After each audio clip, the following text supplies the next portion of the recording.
Olá, sou Bruno Hoffman e essa é mais uma edição da Direto da Gazeta. Os fatos e personagens da cidade pela visão da Gazeta de São Paulo. E hoje temos a honra de ter aqui o grande escritor e amante de futebol, Chico Sá. Tudo bem, Chico? Bom dia, boa noite, boa tarde, Sim. dependendo do horário de quem estiver chegando aí. Prazerzaço estar aqui contigo. No jornal impresso, de papel, esse tesão do que é um jornal impresso. Né? Eu cheguei aqui, você pega... A primeira coisa que ele pegou aqui falou, olha, o jornal impresso. Essa é a minha doença, né? Passei a vida em redação, passei a vida esperando no bar da esquina, o jornal saía ali quentinho, então... essa a história da minha vida, foi fazendo jornal de papel, jornal impresso, então é sempre muito emocionante esse contato. Resistimos. Até hoje sou um leitor do papel, às vezes até passo a semana sem, mas chega o domingo, cara, aquele mais grosso. eu não sei viver um domingo sem o contato com uma publicação de papel. Sabe, e seja onde eu estiver, eu viajo muito aí nos meus eventos, na cidade que eu estiver eu tenho que comprar, vou atrás da última banca aberta do universo. É legal viajar para lugares e engaixar o jornal local. Sim, assim, né? Isso é um hábito, eu não posso acordar num domingo sem um jornal de papel, não dá. Por quais jornais você passou? Folha e Notícias Populares? Folha, Notícias Populares, Estadão, uma breve temporada, mas começo no Recife, primeiro fazendo futebol, né? Tanto crônica quanto reportagem de futebol, num jornal já extinto, chamado Tabloide Esportivo. Tabloide Esportivo, um jornal esportivo dos anos 70. Dos anos 80. 80 já. Comecinho dos 80. Tá. Ali, o tabloide, que foi uma grande lição assim, de jornalismo impresso. Ali cobrindo Santa, Esporte, Náutico. Qual dos três você prefere? Eu chego no Recife, vindo do Cariri cearense, ali do Crato, Juazeiro, eu chego já muito santista, porque eu sou santista desde os anos 60, né? Santista de Pelé. Mas como eu gosto de ter uma preferência em cada lugar, porque eu estava ali cobrindo futebol de campo, e como o Santa Cruz batia muito no Esporte, eu acabei tendo uma simpatia pelo que apanhava muito, que era o Esporte na época. Sim. Depois inverteu, né? Depois inverteu, o Esporte superou, ficou com mais projeção nacional.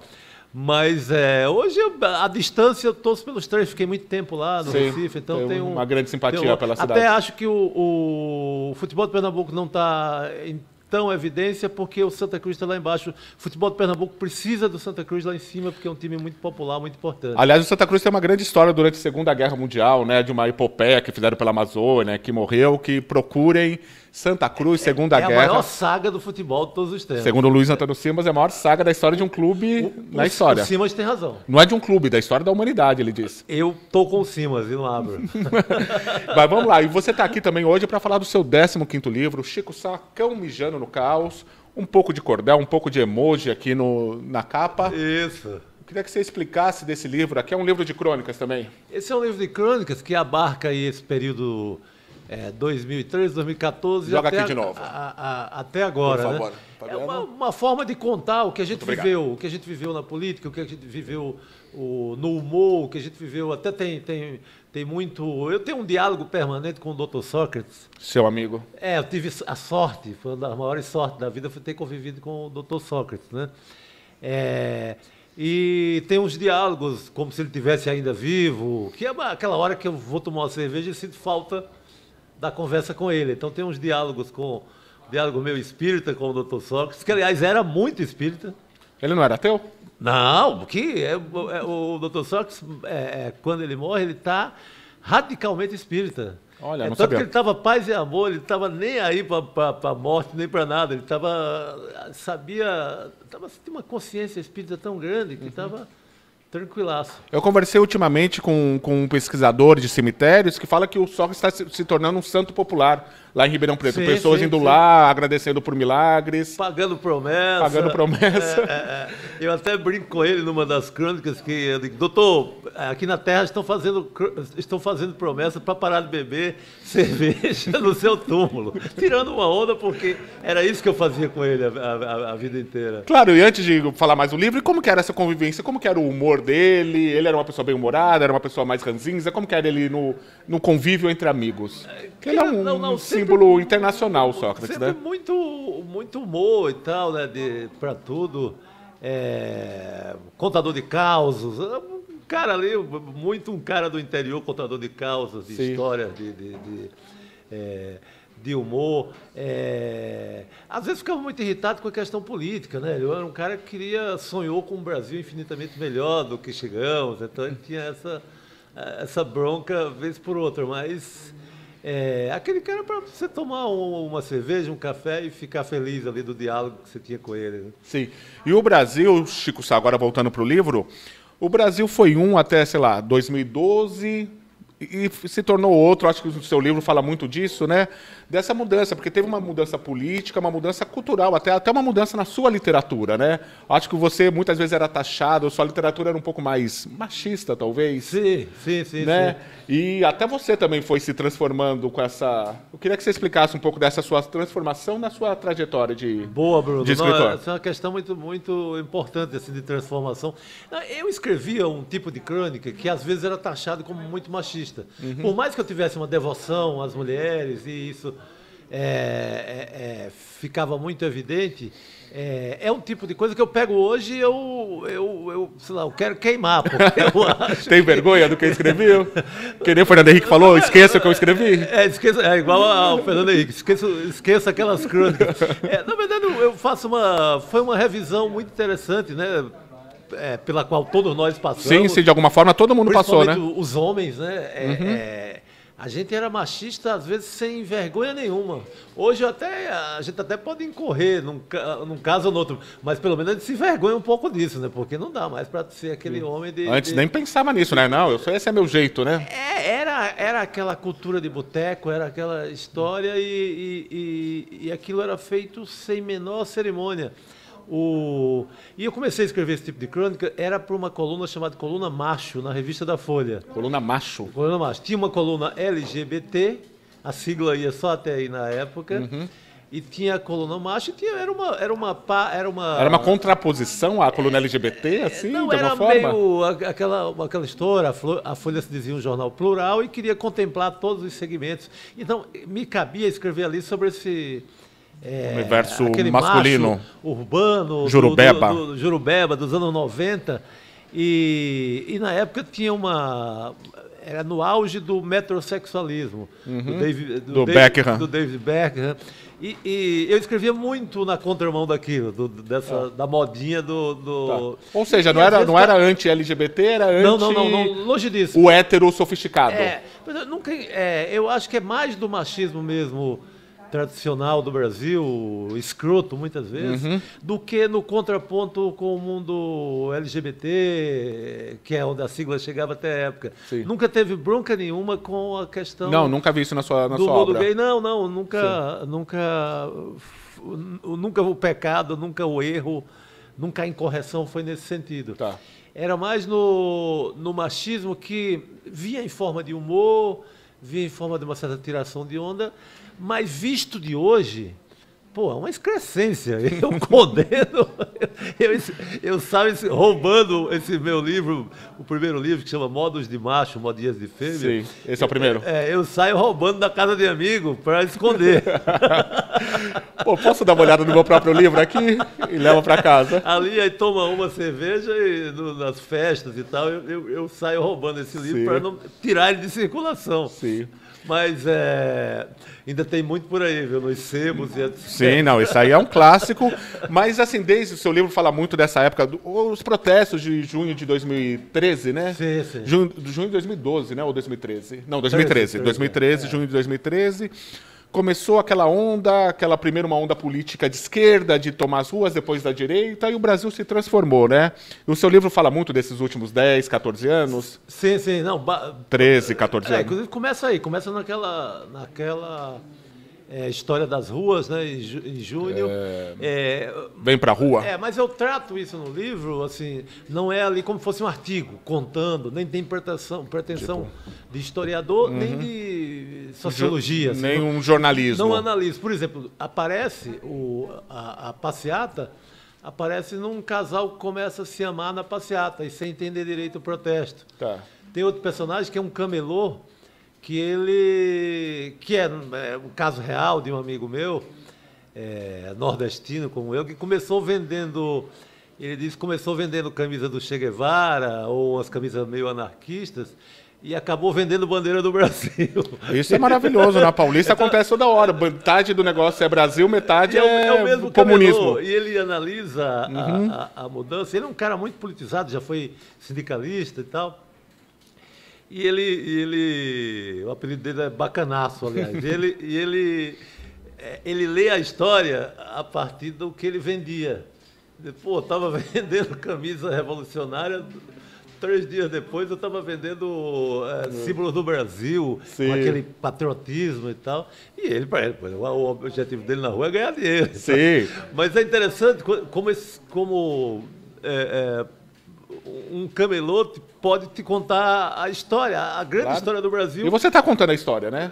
Exatamente. A partir dele. Porque se eu chegasse no livro e fosse contar ali objetivamente, ficava, além de um texto chato, sabe? Eu acho que a crônica ela tem essa característica, que é contar. Às vezes está tratando da grande história do Brasil, mas como um personagem pelo camelô, pelo pipoqueiro. Ela, como tem uma reportagem do Ricardo Costo, que é genial, ele vai contar a história de um comício das diretas já, na Sé, e ele conta a história pela visão do pipoqueiro, que está lá vendendo sua pipoca. Então, fui atrás dos pipoqueiros nesse livro, digamos assim. Sim, quem vendia churrasquinho, camiseta do Brasil, exatamente. Camiseta do Lula, exatamente. A partir do cliente. Depois muda para vender camisa do Bolsonaro, entendeu? É a história tratada nessa lente aí. E como você viu esse momento? Porque esse momento, eu acredito, você é uma pessoa de esquerda, né? Declaradamente de esquerda, admirador do presidente Lula. Como que foi esse momento para você como uma figura pública? Você deve ter sofrido também alguns haters, né? Hates. Puta, não, Bruno, eu sofri coisas pesadas. Foi pesado, né, em algum momento. Volta pra Bahia, comunista, né? Aquela coisa do vizinho gritando isso. Era quase uma extradição ali na... Volte para a sua terra? Isso é o que eu mais ouvi, né? E era volta pra Bahia comunista, né? Porque para eles... Tudo é Bahia. Todo o Nordeste inteiro é Bahia. O Nordeste inteiro é Bahia. Pra algum tipo de gente aí. Isso muito em 2018, né, na hora mais pesada. Teve momentos pesados, então realmente pesados, né? 2022 já era menos. Também, por mais que a extrema-direita continuasse forte, mas não era tão forte como em 2018. E como você resiste a isso? Que perdeu a eleição. Como você resiste a isso, Chico? Como você resiste? Porque tem um momento que deve assustar realmente, né? Dava medo... você sabia que ia passar? Assusta quando você está com sua filha, né? Com seus 2 filhos, com a mulher. Teve um episódio que foi muito assustador. Eu estava com Larissa, minha mulher grávida. Larissa, sua mulher? Larissa grávida da Irene. E eu tinha ido buscar, aproveitando que a gente está no jornal de papel impresso, a gente tinha ido buscar uma máquina de escrever que eu coloquei para consertar lá na Rua do Carmo. Perto, vizinho ao Sindicato dos Metalúrgicos, ali naquela região ali. Vizinho ao Sesc Carmo. Tem ali um último consertador de máquina de escrever. Boa, faz propaganda dele, hein? Perto do Carmo. De São Paulo, acho que é Seu Nelson o nome dele. E eu tinha ido buscar uma máquina que eu queria deixar para minha filha ali. Uma herança vai sentimental. Saber o que diabo acontece, eu queria deixar essa máquina azeitadinha para ela pelo menos ver o que seria uma máquina de escrever. E sai um cara assim, do meio daquela confusão de camelô, não sei o quê. Aí assim, Chico Sá, seu filho daquela outra. E eu tive até uma incompreensão na hora, porque eu tenho alguns amigos do Recife que me cumprimentam assim. Sabe aquele amigo que te cumprimenta? Ô, seu filho da sei lá o quê, tudo bem, saudade. Seu cabrunco, seu não sei o quê. E eu digo, não estou te reconhecendo direito. Ele disse, você não vai reconhecer mesmo, não. Aí começou numa violência tão grande, sabe assim? E como eu estava com a Larissa, aquilo esse foi um grande momento de tensão. Tá.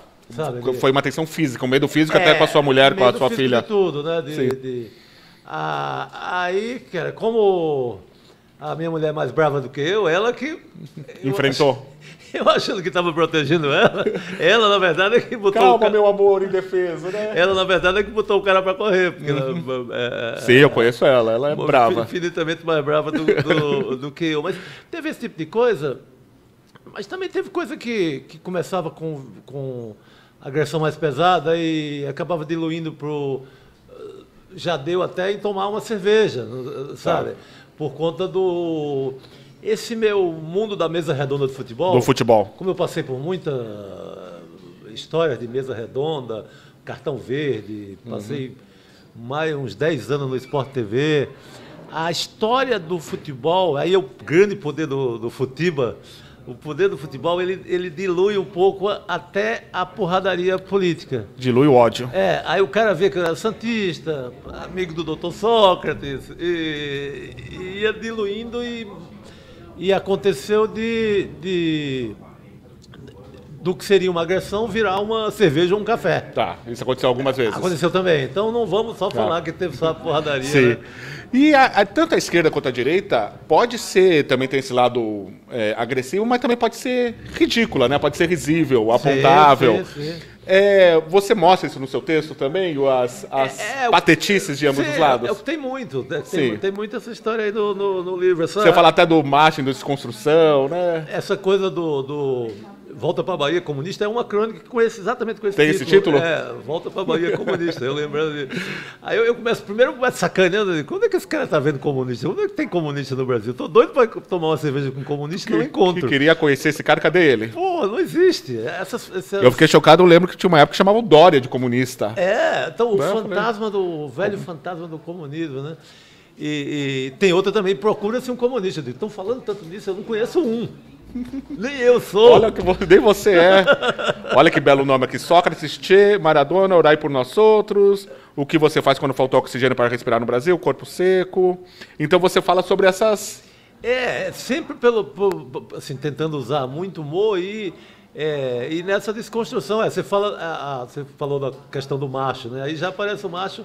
Eu dizendo que é meio uma lenda essa história do macho em desconstrução, para a mulherada não acreditar muito nisso. Não cai nesse papo. Eu falo que é igual aquela placa dos botecos das mercearias, fiado só amanhã, então desconstrução só amanhã. O homem que se vende muito como desconstruído, né? Um pouco engana-trouxa, assim. Né? Engana pra cacete. Eu lembro quando tinha um texto antigo seu, que eu gostava muito, que era o homem do predinho antigo.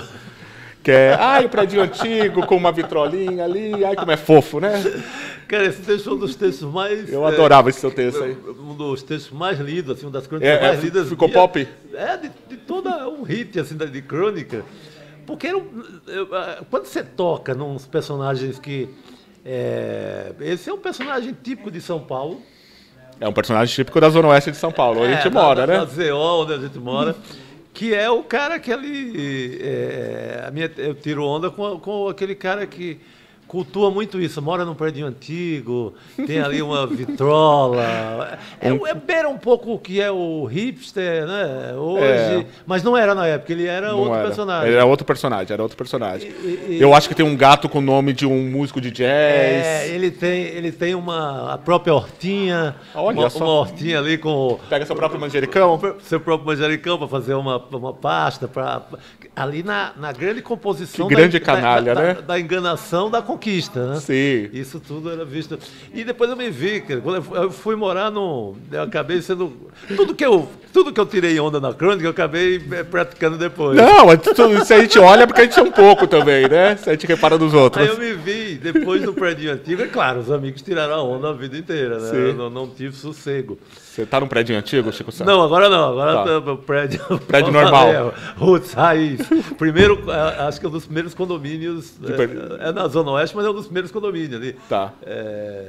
Que é o Solário ali. Tá bom, já tem um nome de prédio raiz aí, né? E também vamos falar agora da direita. Também você no seu livro, eu li eu não tinha lido o livro ainda, porque eu recebi ele hoje, mas eu li ali, que você fala um pouco também sobre o pior tipo de canalista é quem se esconde atrás do patriotismo. Você fala disso nesse livro? Sim, sim. Que é uma frase...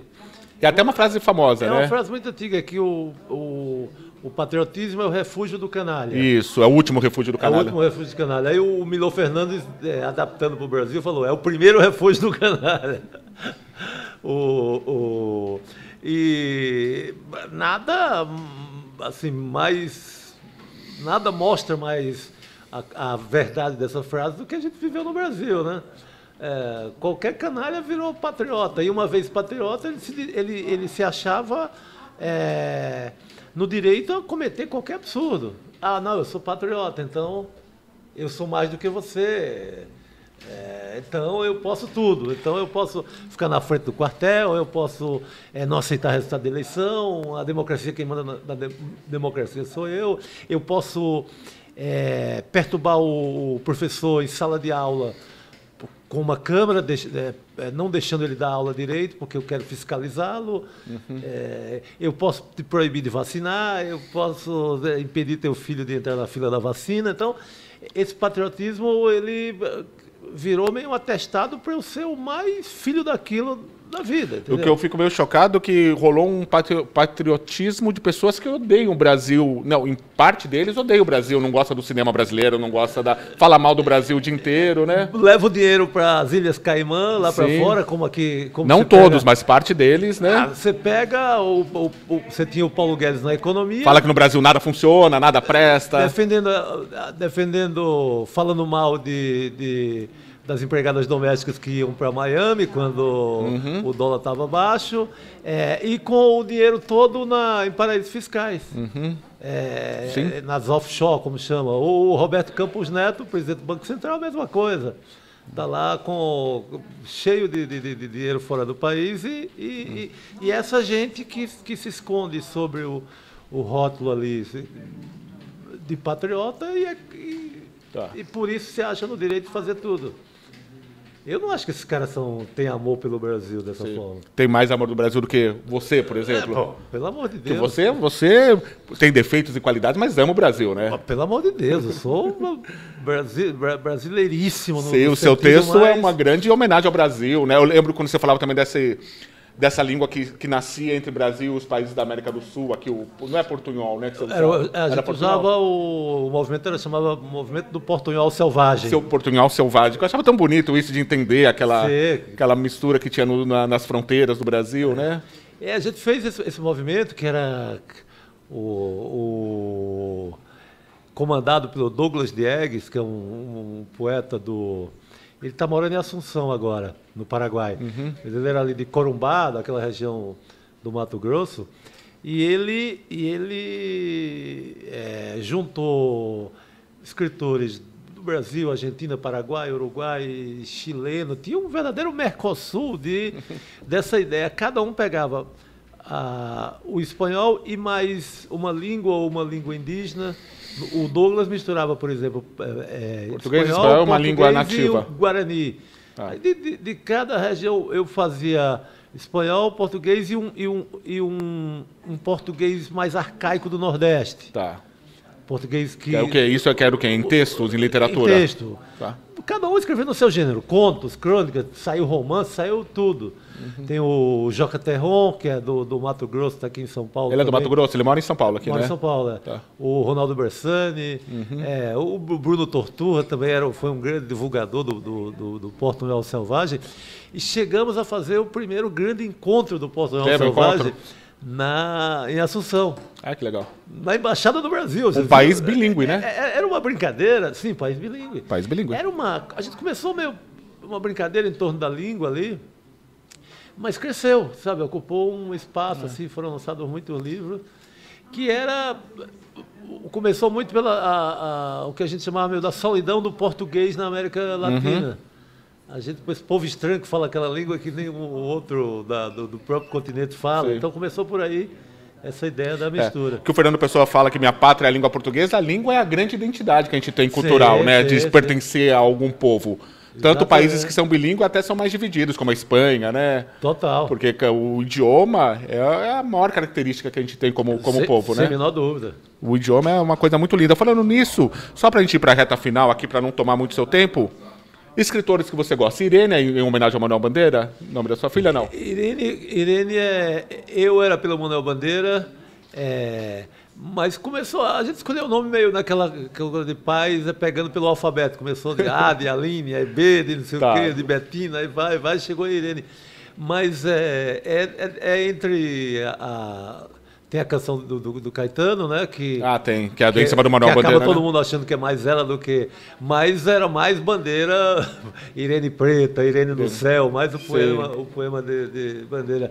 E hoje, na família, é muito a Irene, que é uma canção clássica americana. E o Décio, o avô dela, é violeiro, então sai tirando essa canção. Que é meio, o avô por parte de mãe. É parte de mãe. Sim. Que é meio quase um blues ali e tal. E ele, hoje em dia, é essa música que impera, assim. Que beleza. Mas é esse universo todo. Eu queria que você falasse aí 5 escritores imperdíveis, não para você, mas que o público tem que ler. Cara, aí brasileiros que usam bem a língua portuguesa. Assim, eu recomendo, inclusive para nossa categoria, nosso mundo jornalístico. Isso, uma coisa mais crônica. Que me ensinou muito a escrever. Valia para qualquer matéria, para qualquer tipo de texto. O Graciliano Ramos, pela forma que ele enxuga o texto, sabe? Ele deixa só o essencial. A forma como ele zela ali por cada frase. O Graciliano Ramos, talvez o cara que me ensinou a escrever. Foi sua principal escola aí? Não chego nem aos pés, mas foi a minha principal escola. Foi o que me despertou também para ser escritor, o Graciliano Ramos. Aí vamos para o mundo da crônica, que é a grande escola, né? O João do Rio, que vai ser homenageado esse ano na Flip. João do Rio eu não conheço pouco, mas eu conheço amigos que têm ele como herói. O João do Rio é um cara que... A Tainá, por exemplo. Foi da crônica, foi do conto. Era o cara que é o primeiro repórter a entrar, a fazer grandes matérias sobre as religiões afro-brasileiras, candomblé, no Rio de Janeiro. 1920, 15. Ele tem uma reportagem incrível, reportagem meio crônica, sobre uma casa de ópio no Rio de Janeiro, no começo do século XX. Ele se infiltrava nessas coisas, que isso não tinha uma linha em jornal se não fosse ele. Sabia que tinha um tipo de festa lá na Zona Norte, carioca, ele ia lá e reportava isso. Então, esse, para o nosso universo do jornalismo, é uma grande escola. Tá. Sabe? João do Rio, para quem é jornalista, é bom ler. A gente fala muito, a gente louva muito o jornalismo literário norte-americano, Gaetalese, etc.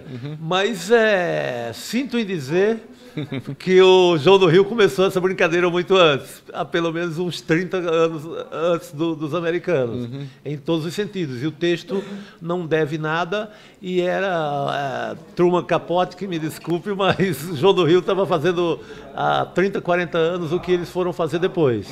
Que é aquele texto agradável, interessante, contando as grandes histórias. Sim. Então, João do Rio. Leia do João do Rio. João do Rio, vamos lá. E agora, para terminar, vamos falar de um assunto não tão agradável para você, que é o nosso Santos Futebol Clube, hein? Opa! Não tão agradável nesse momento histórico, Bruno, né? Tô feliz, cara, porque ele 1x0 de ontem, só que... Para que eu sou corintiano aqui, ó, a gente vai jogar junto na Série B ano que vem. E a brincadeira agora é que vamos jogar a Série B, né? Não, vocês vão... não sei, né? Pelo jeito a gente vai, né? Vocês não sobem, a gente não fica... Pô, falar de Série B, tem esse meu tio que tentou, o tio Alberto, estava contando antes da gente começar a conversa, mas agora dividindo com quem está nos ouvindo, tio Alberto Novaes, o primeiro da família que migrou aqui para São Paulo, que morreu aqui em São Paulo, e ele tentou fazer corintiano. Eu vinha muito com minha mãe, lá do Cariri para cá, de férias, e ele lá no Parque São Rafael, ali construindo a história dele, me levava para Pacaembu para tentar me tornar corintiano. E ele morre, cara, essa é outra das minhas crônicas mais lidas. O tio Alberto morre assim, pouco antes do Corinthians voltar para a Série A, no Corinthians 2008. Na Série B. E o enterro dele, ali no cemitério de Santo André, foi a coisa mais comovente do mundo, porque os amigos dele... Porra, Alberto, esperava mais uma semana, você ia ver o Corinthians voltar. E ali o caixão com a bandeira do Corinthians e essa comoção dele não ter visto, mas... e eu escrevo a crônica meio como... você viu, de alguma forma, não tem como não ter visto. Então, ele era um dos motivos, até antes do Dr. Sócrates, de como o Corinthians, mesmo eu sendo santista, como o corintiano, como essa figura, esse grande personagem de São Paulo, está nas minhas crônicas. Tá. Sim. E, infelizmente, né? Acabei não te respondendo, derivei lá para a Zona Leste. Zona Leste, Parque São Rafael, São Mateus. Mas o Santos... você já viu grandes Santos na história, né? Qual que foi o Santos que te marcou ali na infância? Você via pela televisão, ali no começo dos anos 70? Imagina o cenário ali. Você está... Como é que eu viro santista estando lá no Porque sul? você falou antes que o maior ídolo seu depois do Pelé é o Edu. É o Edu. Edu. Como é que um menino lá no sul do Ceará, ali colado em Pernambuco, Sim. Na época a gente morando em Santana do Cariri, como é que vira santista? E eu acho assim, vira santista igual a quem gostava de uma música dos Beatles dos anos 60. Era quase obrigação, era maior do que um time, era uma sensação que você estava no rádio, não tinha TV ainda, mas esses tios que... Você não tinha TV nesse começo dos anos 70? Não era pela TV que você viu o jogo? Aí eu tô... Já tá com a TV? Não, tô falando ainda 60, me antes. tornando santista. Criança? Criança. Tá. Por que um cara lá virava santista? Virava por conta do domínio total do Pelé, da ideia. Já era um Santos campeão do mundo, então... não tem como, não tinha outro meio. Era o grande time, não só nacional, mas era o grande time do mundo, né? Então, esses parentes que ficavam no fluxo, São Paulo, Ceará, tudo levava a camisa do Santos, levava o universo do Santos, fora esse meu tio corintiano. Então, devia ser maravilha quando alguém levasse lá uma revista Placar, assim, né? É Placar muito tempo depois, aí é Placar. Mas foi muito o rádio e depois a Placar. A Placar é um grande relacionamento com o futebol, que eu tenho de memória. O meu de criança também, assim, quando ganhava uma Placar, eu quando tinha 8 anos, era um universo, era um mundo da maravilha, né? Pô, pelo amor de Deus. Pelo amor de Deus. A minha grande frustração não ter escrito na Placar, pelo menos uma matéria, assim. Eu escrevi uma. Escreveu uma? Escrevi uma e trabalhei muito. Eu trabalhei muito para Placar, mas prestando um serviço sujo. que era Pode revelar o serviço sujo? Fazendo aquela estatística. Quando começou no Brasil, a primeira estatística, eu tenho esses óculos agora, fundo de garrafa. Culpa da Placar. Culpa da Placar, porque eu ficava... Quem que era o editor na época? Juca Kfouri? Era essa turma do Juca, Tá. mas eu trabalhava na sucursal da Abril no Recife. Ah, lá no Recife. Já começava aí a desgraça do freela fixo já. Eu fazia temporadas e temporadas. Primeiro freela fixo da história. Eu trabalhava lá com um cara chamado Lenivaldo Aragão, que era o correspondente do Nordeste da Placar. Então você fazia aquela coisa chata lá. Ia para o Arruda, para a Ilha do Retiro, com uma prancheta, contando escanteios, contando... E quem começa no Brasil é a Placar. Isso, verdade. Eles têm isso bem documentado. Mas na Brecha eu conseguia fazer umas materinhas. Aí fiz lá uma matéria com o Ibis, fiz uma matéria de um... Você que fez do Mauro Shampoo? De um gringo... Não, Mauro Shampoo... Eu fiz com o... Não, você que revelou ele para o Brasil? Não, foi o Lenivaldo Aragão. Tá. É esse que era o meu chefe. Tá. Ele que revela também a ideia do Ibis como o pior time do mundo. O Lenivaldo é que faz a estatística quando ele comprova que fazia 10 anos que o Ibis não ganhava nada. Então é a hora que ele revela isso também. Tá. Mas eu pegava esse serviço miserável. Passou raspando ali. Aí, sei lá, fiz uma matéria com um gringo que foi jogador do esporte, um desengonçado norte-americano que parou lá. Eu fazia alguma coisa folclórica, outra, mas...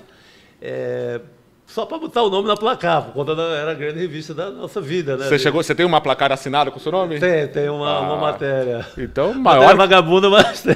Maior que Folha, maior que Notícias Populares, é o nome na Placar, né? Poxa, pelo amor de Deus. E para fechar, qual é a maior seleção brasileira que você já viu? 82? Olha, 82, de missa de corpo presente, de estar vendo o time jogar. Sim, de assistir ao vivo ali. Ter visto aqui no Brasil, no Morumbi, ter visto depois os jogos todos, mas não dá para dizer que é de 70, sabe? Não dá. Você era muito criança, né? Foi a primeira vez que eu vi jogo na TV, né? Que era aquela... Ao vivo. A gente saía lá do sítio que a gente morava, em Santana do Cariri, e ia para Nova Olinda. Ah, não tinha televisão em casa, tinha que ir para um lugar onde tinha televisão. Ninguém tinha praticamente televisão em casa, né? A gente ia para uma praça pública em Nova Olinda ver uma TV, parecia uma caixa de fósforo na praça pública para ver o Pelé, na verdade, né? Para ver. Que maravilha, né? A Copa 70 não tem a sensação dos jogos, eu não posso dizer. Tá. Eu estaria mentindo se dissesse que tem consciência dos jogos, mas consciência da festa. Tá. Do que aí da emoção do povo. Do que aí um povão inteiro para uma praça pública e comemorar a Copa do Mundo. Né? Perfeito. Eu acho que é isso. Isso aqui é para o lançamento. Chico Sá está lançando Cão Mijando no Caos. Isso. Esse nome é inspirado no Carlos Drummond? Esse é tirado de um verso do Carlos Drummond de Andrade, de um livro de um poema dele chamado Oficina Irritada. Eu tinha esse título, pela primeira vez eu li quando fui fazer um concurso, numa apostila estudando para um concurso do Banco do Brasil, ainda lá no Ceará. Tá. E eu tinha esse título na cabeça, um dia eu ia gastar esse título com algum livro e chegou a hora. Ó, tem aqui, até passou pelo nome do Chico Buarque aqui, que eu acho que o seu livro é que tá um samba também, né? Que é depois do caos, depois de um tudo. grande samba do Brasil de 2013 até agora, incluindo algumas comemorações, Cara, não é só derrota. Os títulos são maravilhosos, né? Alguma coisa interessante hoje no trabalho, meu amor? Corpo Seco ou O Homem que Ri dos Falecidos? Esse é do cara mais ou menos da invenção da bomba atômica. O do filme? Não, é outro personagem, pelo lado é um personagem soviético. Ah, tá, pelo lado comunista da história. Sabe aquela coisa de você chegar em casa à noite e dizer, o que você fez no trabalho hoje interessante, meu amor? Fez uma bomba atômica? Aí era a vergonha dele diante. A mulher vai me perguntar. A mulher dele trabalhava com crianças, médica, fazia um puta trabalho de medicina infantil. E era a vergonha dele diante de... Vou responder em casa, o que você fez de interessante no trabalho, meu amor? Fiz a bomba atômica. Que vergonha, né? 24 horas como dublê de Isentão, Os Corruptos Também Amam, só título maravilhoso. Os Corruptos Também Amam é para Kodama, aquela doleira da Lava Jato. Grandes personagens do Brasil. Que cantou Roberto Carlos. Né? A gente teve grandes personagens, né? Esses últimos 10 anos no Brasil, né? O homem lá que subiu em cima do caminhão. Exatamente. Não, tá tudo aí no livro. Se a gente olhar pelo olhar do cronista. Se a gente olhar com o olhar de cronista, a gente acha tudo engraçado, né? Tudo é interessante. Ou acha tragicômico. Sim. Aquela doleira cantando Roberto Carlos, cantando Amada Amante numa CPI. Porno chanchada da vida real aí. Bruno, você chegou na palavra. Que chegou a ser... Pensei essa palavra para o título desse livro. Olha. Você leu agora meu livro, sem ter lido ainda. Sem ter lido ainda, mas vou ler. Boa. E fechamos por aqui. Só queria que a gente falasse alguma palavrinha sobre o Daniel Beleza, né? Que é nosso amigo em comum, que se foi agora recentemente, infelizmente, aos 50 anos. Poxa, Beleza. Eu acho que é a melhor pessoa que eu conheci na vida. Porra, Beleza. Né? Cara, tive a... pessoa mais doce que eu conheci na vida. Tive a chance... Cara, é o punk mais amoroso do planeta, né? E com senso crítico, era doce o tempo inteiro, com senso crítico. Não, com a porrada dele. Isso, não é que era bonzinho, não. Corações em Fúria. Corações em Fúria. A banda dele. Mas muito, muito doce, amigo dos amigos, né? Conheci-se na Noite de São Paulo. A Larissa, minha mulher, também muito mais amiga dele do que eu. Mas... Gente, foi semana pesada. Semana pesada. Então esse programa aqui é dedicado a Daniel Beleza e agradeço a você pela presença, Chico Sá. Acabei arrepiado aqui, viva Daniel Beleza. Viva Daniel Beleza e viva Chico Sá, Cão Mijando no Caos. Quando que vai ser o lançamento? Sábado, agora dia 6 de julho, na frente do Pacaembu, na Feira do Livro. Mas depois vai ter Santos em 10 de agosto. E aí vamos fazer uma grande turnê universal. Isso aí. E agradeço a você que ficou até agora com a gente. Até semana que vem. Muito obrigado e tchau.